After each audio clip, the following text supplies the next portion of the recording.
and start the presentation. So we'll have question and answers at the end, as well as we do have a chat that you can put your questions into.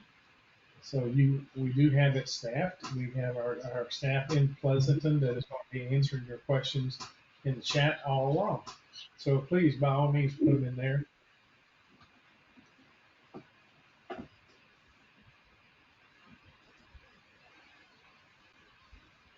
Today we're going to discuss how you restaurant inventory.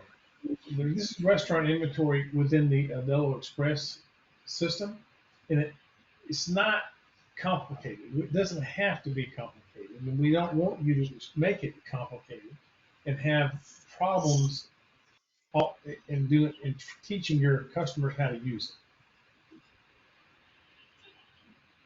So let's take restaurant inventory and keep it simple. Don't complicate it. So a common phrase: life is hard. It's harder if you're stupid. Now, why would I start the presentation off with that? Well, life is hard, but inventory isn't. So don't make it hard. Don't make it overcomplicated. Inventory is not life. It doesn't have to be hard. Inventory is not complicated, so don't complicate it. Don't make it over complex for your customer, and for sure, you don't let it be overcomplicated for you. Don't avoid it. You can embrace it. You can keep it simple and not get overworked with it. Aldelo Express Inventory is different. It's different from traditional inventory systems, and we think it makes it a little easier for your end user. It runs on the front of house. Most of the inventory systems that I've ever been around all were on the back of house or in the cloud. Ours runs on the front of house on the iPad. So it makes it a little bit easier for the restaurant. This then allows those small restaurants with one terminal without a back office to be able to do their inventory on the front of house. It's actually designed for a touchscreen in that it has buttons rather than hyperlinks. There's no need for a mouse. All these things make it easier for the restaurant to utilize Aldelo Express inventory. It is different, and it's different for a good reason. It's different to make it easy. It's included with Aldelo Express. This is something that other systems you have to pay for. Those other systems use a third party. Ours may be included, but it's not a cheap system.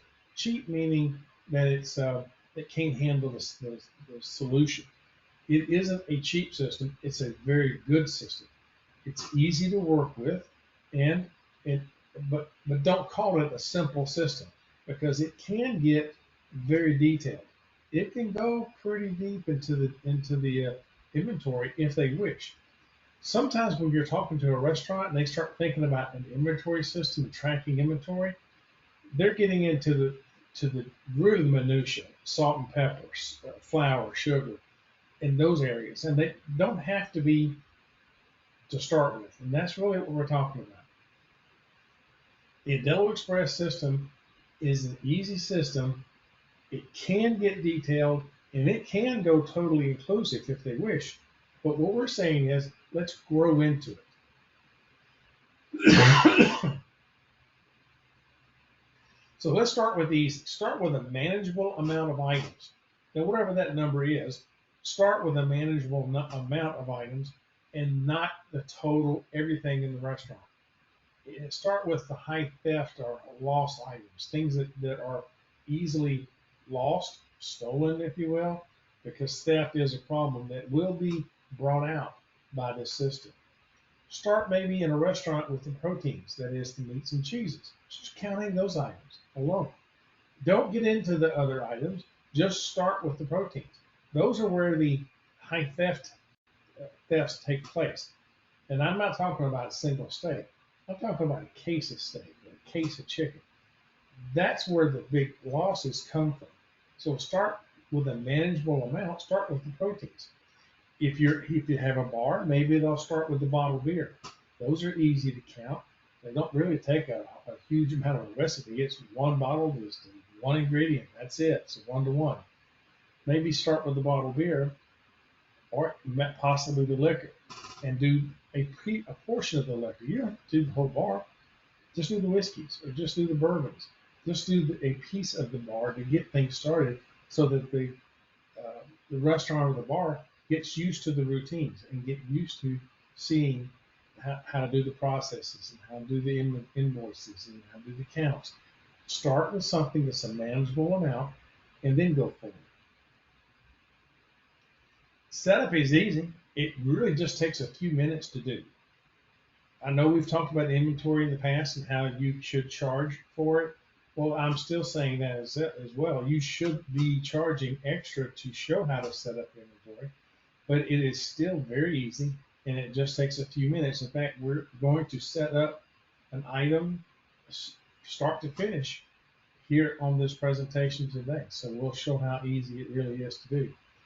It takes less than a couple hours a week to maintain. That is maintaining the counts, maintaining the purchase orders, and the receipts. It's not a lot of work for a small manageable amount of items. It doesn't take hours and hours and hours to do what we're talking about. This will get the restaurant started. The results will be immediate. And depending on the losses that they've been incurring, it could be dramatic. They could really take a turn here in a hurry. Especially if you think about a bar that's having a theft problem. Well, if you start implementing inventory in that bar with the counts that we have, the ability to count before the shift and after the shift, you're going to be able to identify where the problem is in a hurry. And if you have a problem in a bar where they're having some theft, counting by shift is the way to solve that problem. With the Aldelo Express system, makes it very simple, and the results will be immediate and dramatic. So just pick 10 raw ingredients to start. Just pick 10. If it's the steaks, great. If it's chicken, easy. Just pick 10 raw ingredients to start with. This also should limit the vendors. If you have the 10 steaks or 10 different meats, you're probably buying them all from one vendor. So that picking a small amount is also going to limit the number of vendors you have to deal with. Units of measure will also be limited. It'll probably be each or ounces. Not too many choices there or be necessary.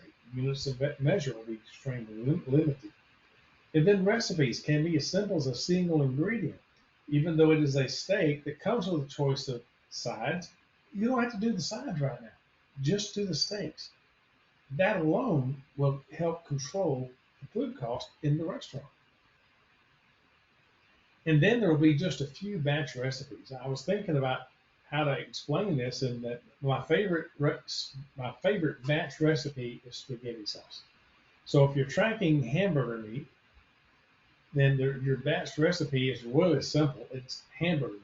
You don't have to get into the tomato sauce and the tomato paste and the spices. You don't have to do all those things in that batch recipe. It can be as simple as one product. But nonetheless, do all of these things to set it up, and then it's real easy to maintain that level. These take just a few minutes. We're going to set that up here in a minute. POs will be simple because you're probably dealing with one vendor and just a few items. So the purchase orders will be simple to issue and then very simple to receive. Nothing complex here. Counts can be done like you normally do. These restaurants, they're counting this inventory. They're counting it probably once a week if it's a fine dine restaurant. If they're counting it once a week, this is not going to be that big of a change for them. Quick service usually counts their proteins daily. So that, again, this is not going to be a big change. It'll work right into their routines. And whatever they're normally doing, nothing different changes. It might be simpler in that you don't have to count on a piece of paper, enter it on a paper, go back to an office, enter it into the system. You can actually take the iPad to the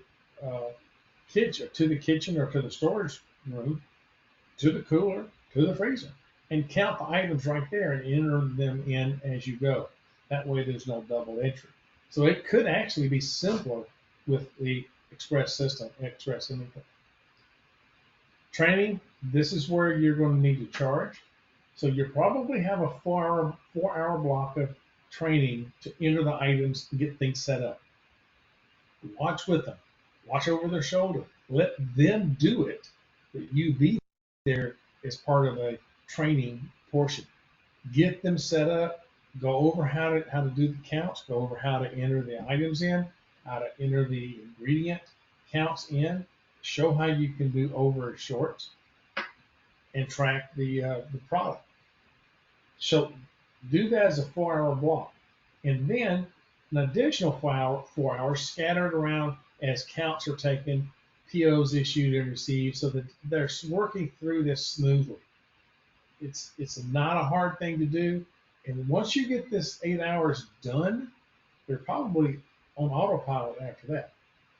So also be sure and go over the reports so they know how to track and see their food costs, where they're losing money and how they can get better. You also want to show them how they can take those recipes and cost out their menus. That's another really key factor in them making good decisions at their restaurant. Then there'll be follow up. You want to hold their hand through the implementation to make sure that they see the importance and the ease of the operation, how easy this is to justify what they're doing. You're going to prove the ROI. You're going to prove the return on investment. Even if there is no, since Aldelo Express inventory is included, there is no purchase of it, but the overall return on investment for the system is easily proven with inventory. And we'll get into the ROI here in a little bit. You want to protect your territory. Your competition really cannot remove your overall solution once you've cemented inventory into their operation. Once they get accustomed to this and once they see the ROI, your competition is going to have a really difficult time pulling this system out and replacing it because their inventory system is going to be an extra charge. It's not cheap. Your competition charges a lot for their inventory solution, and that's not as near as simple to use as ours.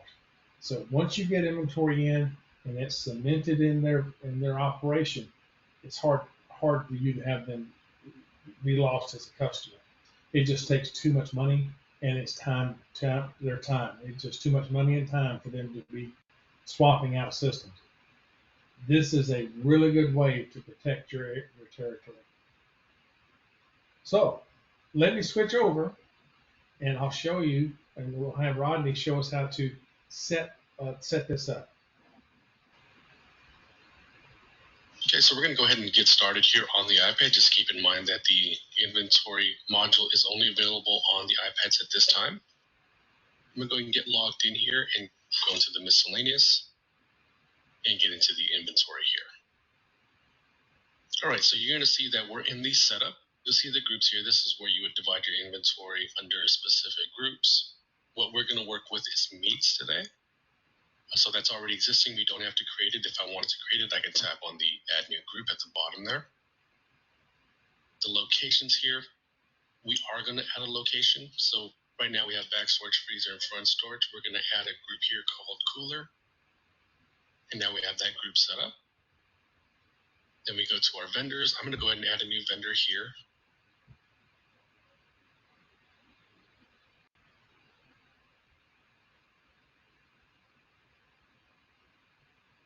This is where we're going to be sending our purchase orders to.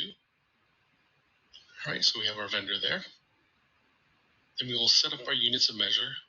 You do have to set up your units of measure prior to adding your inventories, because you will have to define your inventories by these units here. I'm going to be using ounces in each, in this case here. The items that we are going to work with that I have predetermined are going to be our ribeyes, and there's going to be 2 different sizes there.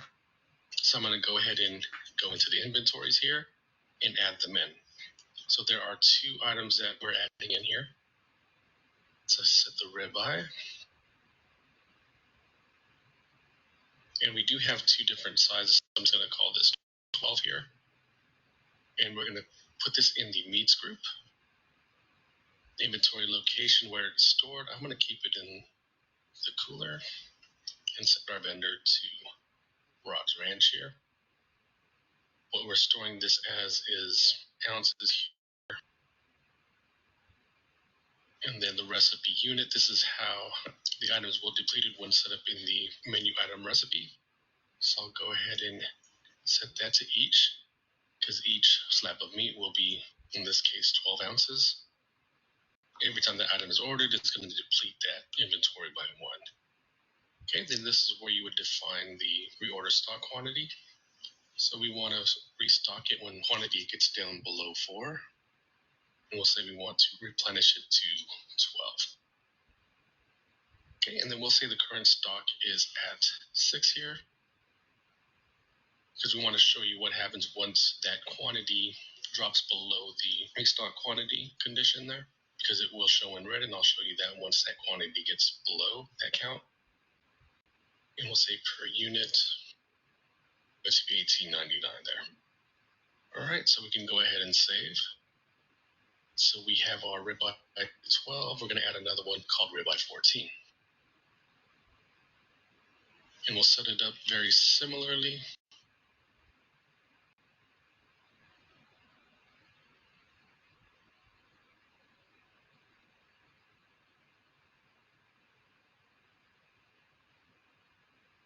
All right, so now we have our 2 items set up. Now we're going to go ahead and use these inventories and apply them to an item recipe. So you see we already have an item set up here, but we're going to set up the 12-ounce ribeye. So I'm going to tap on ribeye, and now I'm going to have an opportunity here to add the inventory that will be depleted when this item is chosen. So I'm going to go ahead and search for that ribeye 12 here, and what it will deplete by. So we're going to have it deplete by 1 every time this item is chosen. And go back to list, and we have the ribeye set up now. We're going to add the other one for the 14-ounce ribeye. So we'll select the ribeye 14 here, and it will deplete by 1. So we do have our 2 items that we're going to work with. Let's go into the menu and go ahead and put an order through. I'm going to go ahead and choose the 2 items here. So if you recall, during the setup, the 12-ounce ribeye had a quantity of 6 in stock, and the 14-ounce ribeye had 5 in stock. So we're actually going to deplete the quantity for the 14-ounce so that it is below the reorder stock quantity when it reaches below 4. So we're going to set that down to 3. And we're also going to select the 12-ounce ribeye just to show you that it will deplete the quantity from 6 to 5. Okay, so we'll go ahead and put these in. And we'll do 2 14-ounce ribeyes here.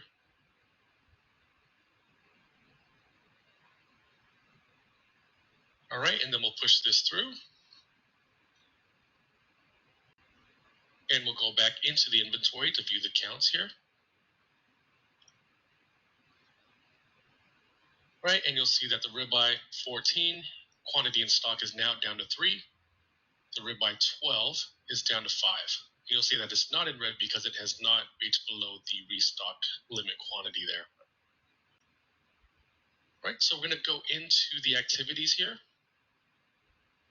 And again, you're going to see the 2 items that we're focusing on, the ribeyes, 14 and 12 ounce.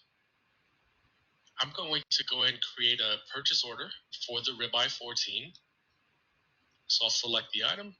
You'll see that there's a check mark on the upper right-hand corner. I'll go ahead and create a PO. So if you recall, the restock quantity will set to 12. Since I do have 3 in stock, it's going to go ahead and set the quantity as the difference there. And it also pulls the unit cost. I'll go ahead and save this. Now once it's saved, you'll see it does create a purchase order number there. and then we can submit this purchase order here. So you'll see that it's going to be sent to Rod's branch, and you'll see the email address there. I'll go ahead and send it, and I'll show you a copy of the email. And once the purchase order has been received, they would go back into the PO and receive, toggle this open drop down, and select submitted PO. You'll see the purchase order there. You can tap on it to pull it up and mark it as received if it has actually been received. So now if I go back into the inventory, you'll see that the ribeye 14 quantity in stock is 12, which is that replenished stock quantity amount. Then we're going to go back into the activities and we're going to go into count. We're going to go into the cooler here to verify the actual end quantity to account for spoilage, maybe even theft. And you'll see it is required. Now I'll go ahead and push this through. So if there was any differentiation here, I can set this to 4 here, set an adjustment reason here, and say spoilage missing transferred out. I can mark this as missing, and then save, and it's going to adjust the actual end quantity there. This is something that they'll want to do. They'll have to take time to do it. This is something that they can do daily, weekly, but it should be done to account for the actual inventory there. So we'll go and exit out. And I'll hand it back to you, Jerry. All right, very good. All right, what you saw is it's really simple to do.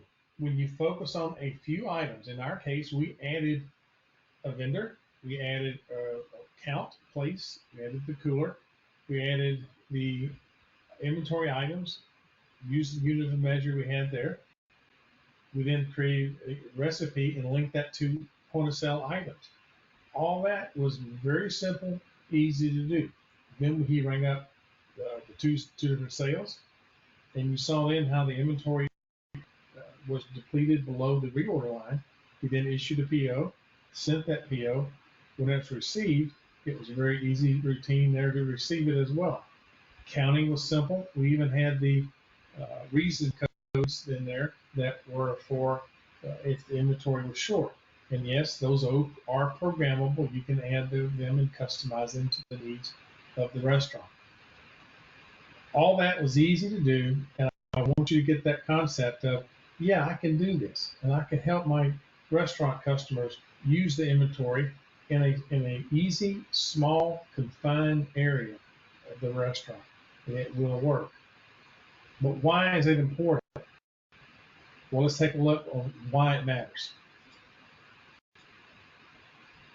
Competitors charge for their inventory modules. So if you can create a situation where your customer needs, in their mind, they need this inventory module, then that's going to force your competitors out of their comfort zone. It's going to make them a very expensive solution. So if you want to make them uncomfortable, you start selling inventory to your restaurant customers, and that will force your competition into an area they don't want to be.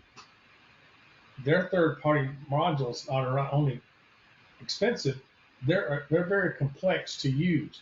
It's hard to take their modules, which are complex, and make them simple like what we just showed you here. Quite often, in the vast majority of the situations, that third-party module that they're paying for becomes something called shelfware.